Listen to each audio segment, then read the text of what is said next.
విజయనగరంలో మాత్రమే 3 polling stations ఉన్నాయి. రిమైనింగ్ మండల పోలింగ్ స్టేషన్ మాత్రమే ఉంది. అన్ని మండల హెడ్ క్వార్టర్స్లో ఉన్నాయి. మీరు ఎక్కడ విలేజ్లోకి వెళ్ళవలసిన అవసరం లేదు. అన్ని మండల హెడ్ క్వార్టర్స్లో ఉన్నాయి. అన్ని పోలింగ్ స్టేషన్లో కూడా మ్యాక్సిమం ఒక విజయనగరంలో ఒక పోలింగ్ స్టేషన్లో 1000 పైన ఓట్స్ ఉన్నాయి.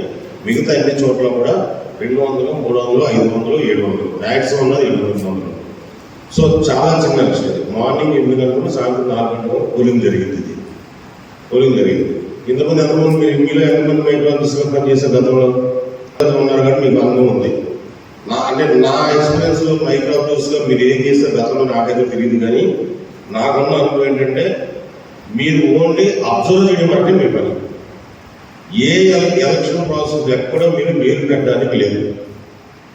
ఓకే, ఆ పీఓ తప్పు చేసినా మీరు చెప్పడానికి లేదు. ఏ పీఓ తప్పు చేసినా మీరు చెప్పడానికి లేదు. ఏజెంట్ తప్పు చేసినా మీరు చెప్పడానికి లేదు. జస్ట్ మీరు అబ్జర్వ్ చేయడం, మీరు రిపోర్ట్లో రాగలరు. అక్కడ ఏం జరుగుతుంది మనకు అదొకటే ముఖ్యం. నార్మ్స్ ప్రకారం పోలింగ్ జరుగుతుందా లేదా అన్నది మాత్రమే మీరు అబ్జర్వ్ చేయాల్సింది. ఏదో ఫ్రెండ్ కదా గవర్నమెంట్ జస్ట్ మీరు కూర్చొని అబ్జర్వ్ చేయండి. ఆల్రెడీ సీసీ కెమెరాలు ఉన్నాయి, కొన్ని చోట్ల వీడియోగ్రఫీ ఉన్నాయి. సో ఆల్రెడీ రికార్డ్ అవుతూ ఉంటుంది. మీరు అది చూసుకుని మీరు జస్ట్ ఓన్లీ మనం ఏదైతే election commission of India prescribe చేసిందో ప్రాసెస్ ఏ విధంగా జరగాలని డైరెక్ట్గా ఏ ఆర్టీఓని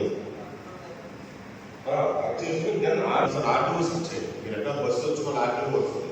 మనం డిస్ట్రిబ్యూషన్ సెంటర్, రిసెప్షన్ సెంటర్ 2 కూడా ఆర్టీఓ ఆఫీస్లో పెట్టారు. 3 డివిజన్లు 3 రాస్తారు. ఆ బస్సులో మీరు ఎక్కడ వరకు వస్తారంటే మీరు ఆర్టీఓ క్యాల్కులేట్ చేసి ఇవ్వండి. ఇంత ఆర్టీఓ తీసుకొచ్చి అబ్జర్వర్ ఇచ్చుకుని మేము అక్కడ స్కూటింగ్ చేసుకున్నాం. తర్వాత